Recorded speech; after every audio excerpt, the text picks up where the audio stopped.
Hello, D-Gens. Welcome to Degenerate Takes. I, of course, am the Brofict one, AJ. Happy Friday, January 9th, 2026.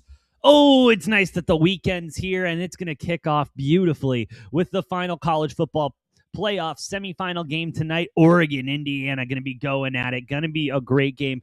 Kicking off Super Wildcard weekend for us in the NFL. Saturday through Monday. You got college basketball, NBA, NHL squeezed in there. It is a great time to be alive. Before I go any further, though, do just want to take a moment. Shout out to everyone watching here on Rumble, over on YouTube, X, TikTok. Y'all are the best. If you like what we're cooking, please hit those like buttons, hit those follow buttons. Does help out a lot more than you know.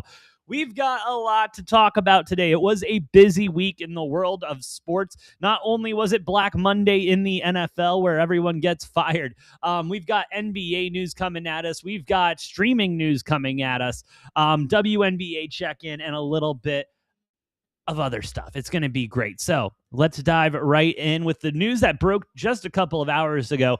Per Shams Charania, just in for the first time, Memphis Grizzlies are entertaining offer to move potential two-time All-Star Ja Morant ahead of the February 5th NBA trade deadline, sources tell ESPN. And it does seem pretty interesting. It's pretty interesting what's going on here. A lot of teams seem to be involved. Heat, Timberwolves, Kings, Bucks, and the Clippers seem to be involved with what's going on with Ja Morant and trying to acquire him for his team, which I've got to say, it does feel like it's been time. It feels like it's been time for Golden State to go ahead and, not Golden State, the Grizzlies to let go of Ja Morant. You know, he did have his off-court issues and everything like that, the suspensions for the on-court play and everything, for the on-court issues as well. And still playing pretty solid. I mean, averaging 19 points, 3.2 rebounds, 7.6 assists. He's shooting 40% from the field.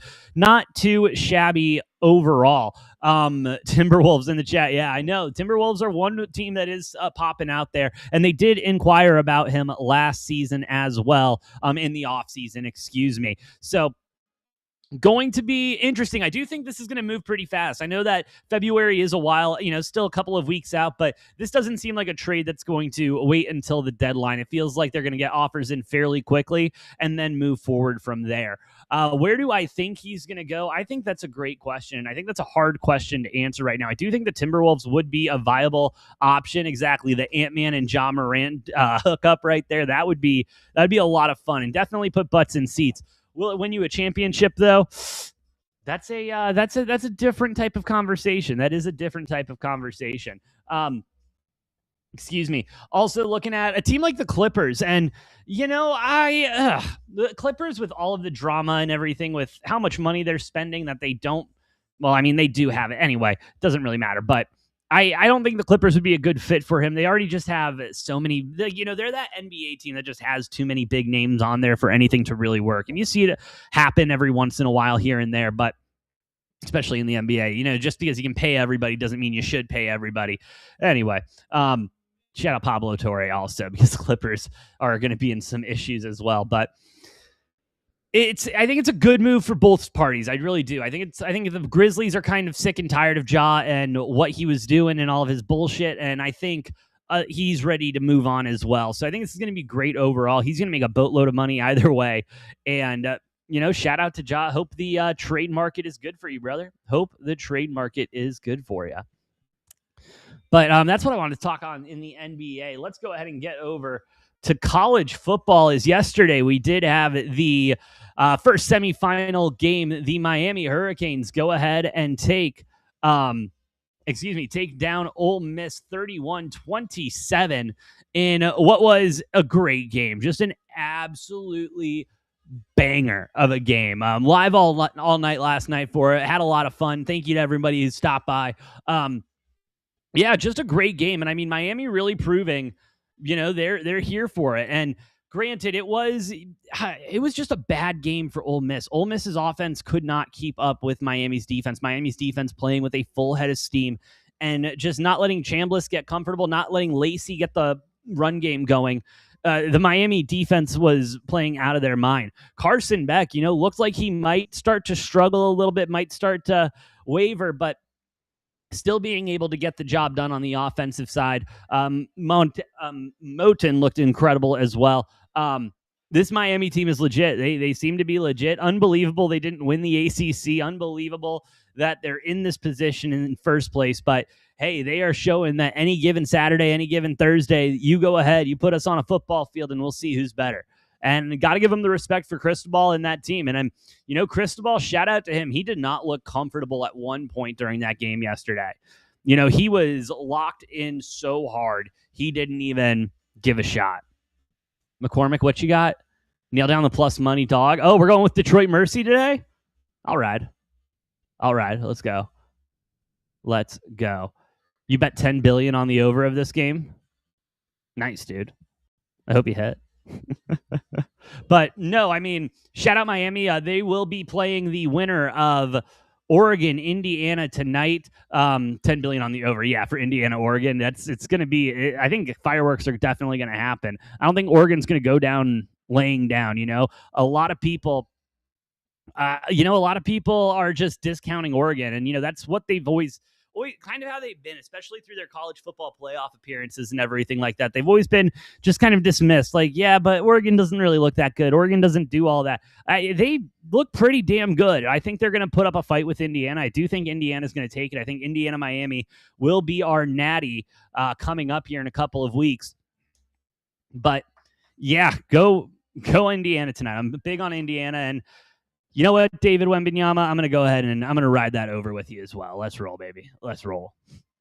But yeah, shout out to college football, still just doing incredible stuff. The playoff delivering. The playoff really delivering last night. Hope it continues.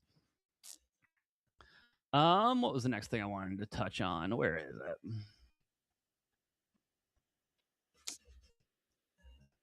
it? Ooh, this got me excited. I'm not gonna lie. This story got me excited. Coming out that Peacock has announced feature changes for subscribers to potentially be able to mute announcers and change crowd noise levels during their broadcast. Adjustments will be limited to streaming only and part of the platform's upgrade to new Dolby sound products later this year. Let's go, baby. Let's go. You're telling me I can mute Chris Collinsworth's dumbass during Sunday Night Football? Let's go. Seriously, I think this is going to be great. And I'll be completely honest with everyone. We're talking like a college football Saturday, a college basketball Saturday or something. I'm more than likely not listening to the announcers. I've got 4 games on. I'm listening to music. I'm doing stuff around the house, making sure stuff gets done. Maybe I'm grilling outside. I don't really want to listen to, the C Squad on NBCSN or TNT, calling a bit, a Power 5 contest, crowd noise at 5. Yeah, get me surround sound. Let's get some crowd noise going. I'm very hyped on this. And, and it's going to be such a cool experience, especially when you look at like places like the, what the hell is it called down there in Dallas? The Dome, not the Dome, Omni, right? Yeah, some shit like that. But, you go in there and it's just a giant screen with, the crowd noise. It feels like you're there. It's very cool. And, being able to bring that home a little bit in not having to listen to the announcers, being able to listen to the crowd noise or just nothing at all. It's awesome. It's awesome. Cinema Toast Crunch was good, brother. How you doing, man? Hope you're doing well. But no, huge move for sports fans, huge moves for Peacock. And the interesting part for me, and I think people aren't realizing this yet, but this is going to be a great metric to see how these announcers are actually doing. And if these announcers are actually worth these millions and millions of dollars of contracts that they give out at the end of the day. You know what I mean? Because I really can't remember the last person I talked to that loved listening to Colin Cowherd on Sunday Night Football. You know what I mean? And same thing for a lot of these announcers, on CBS and Fox for NFL and the MLB announcers. The regional announcers are different. Regional announcers are totally different. But at some point, you know what I mean? Are they ratings because it's Sunday Night Football and it's the only game on and it doesn't really matter who's calling the game? Or, You know what I mean? Or is it because people like listening to Chris Collinsworth and Tirico? I like Tirico a lot. I wish they'd replace Collinsworth, but I digress on Collinsworth. But my point being, I think it'll be interesting, especially some of these older cats in the game right now. You know what I mean? I'm kind of sick and tired of listening to some of these boomers talk about sports they haven't played in 75 years and calling a game like it's still, 1965 or some shit like that. The game's evolved. The way people call games should evolve as well. And I just think it needs to be a little bit, it needs to be changed up. And am I saying that as someone who would love to work at calling games and stuff like that? Yeah, absolutely. But my point being, though, it should give us a better overall product on the air, because people will start taking note of who mutes who and how long they're muted for, et cetera, and they're going to need to turn it over. They don't want it muted because that's how you do commercials. That's how you do other ad reads. That's how, the story of the NFL is almost told through the announcers and everything. So I think it's a great thing for us as fans. I think it's a bad thing for announcers who feel safe in their job right now and that got these big ass contracts. But I digress. I wish ESPN would do one so I can just mute Stephen A. Smith whenever he says something stupid. Him and Swagoo. Oh my God. Anyway, I digress on that one. But big moves from Peacock here, and I would not be surprised if we do see this with other streaming platforms, and especially ESPN. I think this would be a great thing for ESPN, Disney Plus to go through. I mean, again, I mute my TV all the time when I'm watching games and stuff. I don't want to hear their dumb comments. I don't want to hear what bullshit they're pulling. I want to watch the game. I want to analyze the game and figure it out. You know what I mean? That's and relax and enjoy myself, not listen to Chris Collinsworth. And here's the guy, Patrick Mahomes. God, blow me, dude. Blow me. Anyway, let's go to the NFL. Speaking of the NFL, as coming out a couple of days after it was announced the Dolphins were releasing their GM and Mike McDaniel would be assisting in replacing said GM and hiring a new one. Well, that lasted for a whole couple of days as Mike McDaniel was handed his walking papers as the Dolphins and him go ahead and part ways.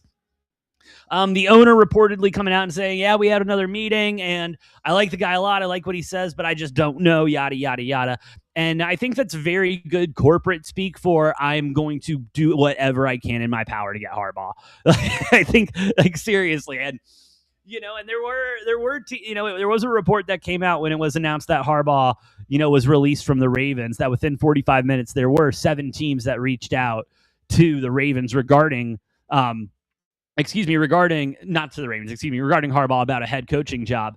And one of the teams, there's 7 teams without a head coach, one of them being the Ravens. I doubt the Ravens called the agent again. And so it makes sense then that Miami goes ahead and pulls the trigger on getting rid of McDaniel. And honestly, even if it was going to be another year, it was just the inevitable coming. Mike McDaniel was more than likely going to be fired. Giants OC soon. Ooh, I like that. I know the Lions put out a call for McDaniels to go be an OC over there too with their vacant spot. Anywhere he goes, I mean, he's a great coordinator, and we do see that a lot. You have great coordinators that aren't great head coaches.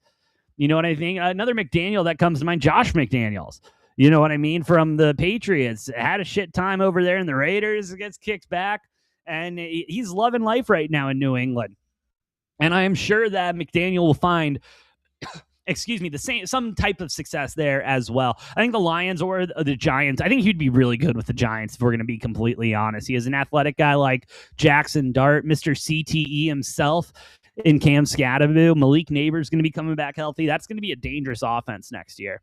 As an Eagles fan, I want him in Philly. Ooh, change of C every year. Him and Nick would be crazy paired. Dude, he might be the perfect yin to Sirianni's yang. You know what I mean? Sirianni, fiery guy, gets, tuned up and ready to fight someone and run through a brick wall. And McDaniel just wants to sit on the sideline, call some plays, and smoke his vape, man, Just wants to chill out, bro. No, if that doesn't open, I mean, Lions, Seahawks, I see being a team that'll reach out if Clint Kubiak does end up taking a head coaching position. Along with the Rams, watch the Rams as well. Coming from the McVay tree and the Shanahan tree, for that matter, he might go ahead and go into Like Saban had the Saban rehabilitation program where an OC, a fired head coach would go to Bama and be an OC, win a national championship, and go be a head coach somewhere else. Those days are long gone. But I think McDaniel will be a coordinator for a while. He's not one of those guys that I see him being a one and done coordinator, goes in as a coordinator for a year and then automatically getting more interviews. It's just the way everything went in Miami. You know what I mean? And I think it's good for Miami. I do think Miami overall getting rid of him now instead of later helps with Tua if they do decide to keep Tua. I mean, if we're going to be honest, like, what's his name? Why can't I think of his name? Quinn Ewers did not play that bad, all things considering. Are they going to bring back Tyreek Hill, or are they going to let that kind of run its course, which I think also wouldn't be the worst idea. I like Tyreek Hill. I think he's a hell of a wide receiver, but I don't know, man. The Dolphins seem to play a hell of a lot better when he wasn't on the field. That's just what I'm seeing, and just the way I saw it. And there were reports, going back into the offseason of, it was tension, almost dissension in the locker room, and Tua saying some weird stuff. Mike McDaniel saying like, "Why is today a great day? Because we're not dead," or something like that. I don't know. It was some weird comments coming out of training camp and during the offseason as a whole. And don't get me wrong, Tyreek Hill doesn't keep his nose clean all the time, but still. So Mike McDaniel is looking for a new job, and the Dolphins are looking for a head coach. I would not be surprised if they roll out the red carpet for Harbaugh. You know what I mean? Like, just the reddest of red carpets. Like, damn red. Ooh, McDaniel's new Commanders OC. I like that.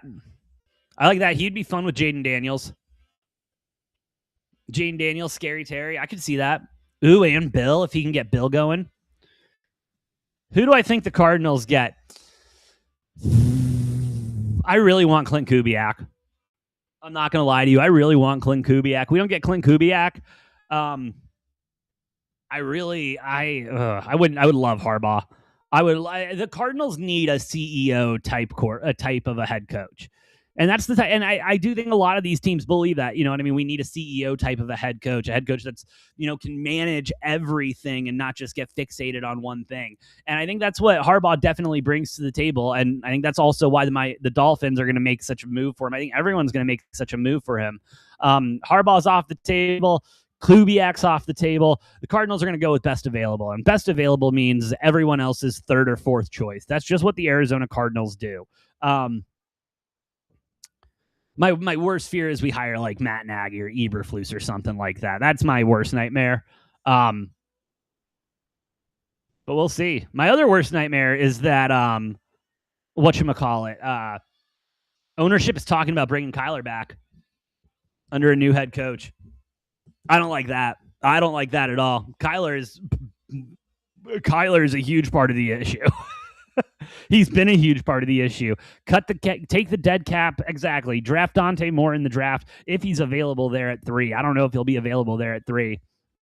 And then let Jacoby Brissett go for another year. You have him under contract, and then see what the kid can do towards the end of the season. I mean, as a Cardinals fan, I'm already chalking up next season to essentially a wash and a waste of Trey McBride and James Conner and Marvin Harrison Jr.'s careers. But hey, you got to rebuild and start from somewhere. And the NFC West is beyond strong right now. So again, how many NFC teams are playing this weekend? NFC West teams. It's unreal. So that's the head coaching talk there. Speaking of Harbaugh, by the way, did you guys see what's his name? Oh, Ian Rappaport and Adam Schefter having a little source off. They're some contradicting reports coming out of the Ravens locker room, as Ian Rappaport reported that Harbaugh essentially lost the locker room, which is something that I've been talking about for a while now. Those reports coming out mid-season from the locker room and everything like that. And so I do believe Ian Rappaport, but nope. Schefter comes out. There's absolutely nothing. Nope. Don't look. There's nothing to see here, guys. No, everything Harbaugh. Everyone loved Harbaugh. There was a line of guys, crying, saying goodbye to him and everything like that. That's not what I've been hearing. That's not what I've been hearing. Sure as hell not what Rappaport's been hearing. And I do got to side with Rappaport on this one. I'm going to give the round to Rappaport on that. I do think there were definitely some issues in the locker room behind the scenes there. With the Ravens, and those have been part of the issues. Do I want to talk about that already? Is it already time to talk? Wow, it is already time to talk about that. I just looked at my little cheat sheet. All right, let's get into it. WNBA PA, they, believe it or not, they're still negotiating on a new CBA. I know, absolutely unbelievable. They're still negotiating on a new CBA. WNBA players wanting more money. WNBA saying, we want to give you more money. We can only give you so much more money, though. And the WNBA players saying, yeah, no. So right now they are in what is called a period of status quo, in which the league and the union can continue to negotiate, and everything is status quo, which means it's still the offseason for the WNBA and everything like that. And we've talked about it at length on this show, so I'm not going to spend too much time on it.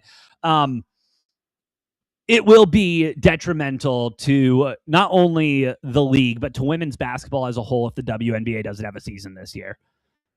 It really will. And don't get me wrong, I know there are other options like Unrivaled and then Project B that is, reportedly recruiting players and everything like that to be a rival company to the WNBA who can pay them what they're asking for and everything like that, due to the fact that they have no outstanding debt for the last 25 years because this is a brand new league. Anyway, I'm not going to bore anyone with the financials of the whole thing, but the WNBA is going to do more specifically, Adam Silver is going to do whatever he can to make sure there's a WNBA season this year. They have poured too much money into this league for it to start making some type of money for it to all go away. And for the popularity that they have built to just vanish because they can't get to an agreement here. And again, it's beyond disappointing. The product on the court when it comes to play and everything has been phenomenal. They're making new stars in every city. It's going great. And what's holding them back is business and the officiating.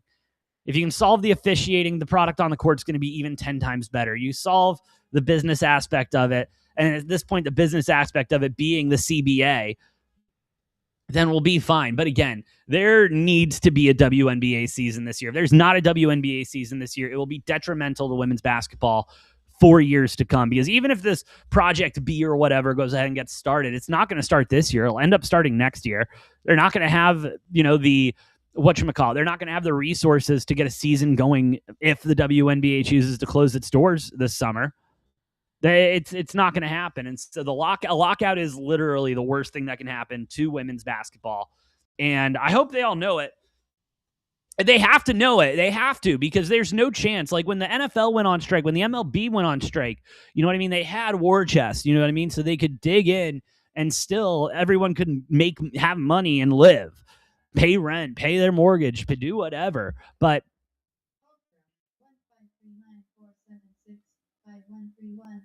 that's weird. Oh, wait, what's this? Ooh, we'll talk about that in a sec.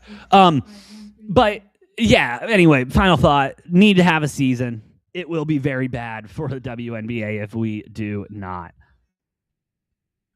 Oh, okay. This next story made me laugh so hard. I'm so ready for baseball season, by the way. Y'all remember the Oakland Athletics, right? Team that's now moving to Las Vegas, team that is running into some issues, along the way, some issues with the stadium being built, permits and all of that, some issues now with the name and the trademark of the name, as they did go ahead and try to file a trademark earlier this year for the Las Vegas Athletics. And wouldn't you know it, the people of Oakland were not happy that they were leaving. And so what did one local bar in Oakland called Last Dive Bar do when they announced the move to Las Vegas? Well, they went to the U.S. Patent and Trademark Office and they said, we would like to trademark the Las Vegas Athletics. And that's their T-shirt. They did it. And so the Athletics went ahead and they tried to file the trademark, and the patent office was like, nope, can't do it. We're already processing a different patent. Unbelievable. Unbelievable. Only the A's can be this incompetent of an organization. Only the A's can be so bad that they botch their own move and their own trademarks. Only the A's can have this bad of ownership that a move that should hopefully save this franchise, hopefully make him a lot of money, and you don't do the bare minimum. You are deciding to move to a new city. How is the first thing you not do? File a trademark for your name. How is that not the first thing you do? Even if you're just thinking about doing it, how is that not the first move? Like, again, like how? How? It doesn't shock me at all. It's the Oakland Athletics. We all kind of knew, there's not a lot going on there in the upstairs department of the ownership or anyone in the front office, but this really proven it that, wow, bunch of bums. My goodness. That's rough. Bunch of bums, man. Unbelievable. All right, last thing I kind of wanted to talk about, because this was always an interesting move to me and something that I was always a little uncertain of how it was going to play out, and it's playing out now kind of how I was thinking it might. Believe it or not, there is something out there called FanDuel Sports Network. If you haven't heard of it, I wouldn't be too shocked. Not easy to find, not really in any packages, like easy packages that you would own or anything like that. And has a couple of NBA games, but has a couple of MLB games with deals with a couple of teams. And well, they're missing payments. They missed payments to a group of undisclosed NBA teams earlier this year. The MLB announcing today that they have cut all the 9 MLB teams, associated with FanDuel Network, have announced that they have cut ties with FanDuel Network as well. This is all culminating to a possible sale to DAZN, for the FanDuel Network, and doesn't surprise me whatsoever. I think it's hard, and it was baffling to me that a sports betting company was going to try to come out with a sports news channel. And yeah, they would have a couple of games and everything like that, some announcers, but it wasn't like their biggest star is Kay Adams. And I mean, absolutely no disrespect to Kay Adams. Like, Kay Adams, I think, is very good at her job, and I wish she was still on Good Morning Football. I'll be completely honest with you there. But when that's your biggest star from NFL Network, and it's not mainstream enough, in my opinion, NFL Network, not mainstream enough to really build a network around someone. And again, that's the only name that I can really think about when I think of FanDuel Sports Network. It's Kay Adams. I couldn't name another person that was on there. And I think that has a lot to do with marketing. I think that has a lot to do with all of it. And the only clips you would see come out from FanDuel Sports Network were Kay Adams clips. And so, doesn't shock me at all. Not surprised this didn't work or come to fruition or really bloom into anything. I think they wanted it to be a lot bigger than it is or ended up being. But again, hard to find. No real name grabbers and nothing really to pull you in. It made no sense. It is what it is, though. But yeah, hey, that is all the time I've got today. I got to get some stuff done before we kick back, relax, and enjoy the semifinals tonight. But yeah, hey, thank you all for listening. Thank you all for watching. Shout out to everyone here on Rumble, over on YouTube, X, TikTok. Y'all are the best. If you like what we're cooking, please hit those like buttons, hit those follow buttons. Does help out a lot more than you know. But with all of that, have an incredible rest of your Friday. Enjoy all the games tonight, tomorrow, and this weekend. Good luck. God bless. I've been the Brofict one, AJ. I'll see you next time on Degenerate Takes.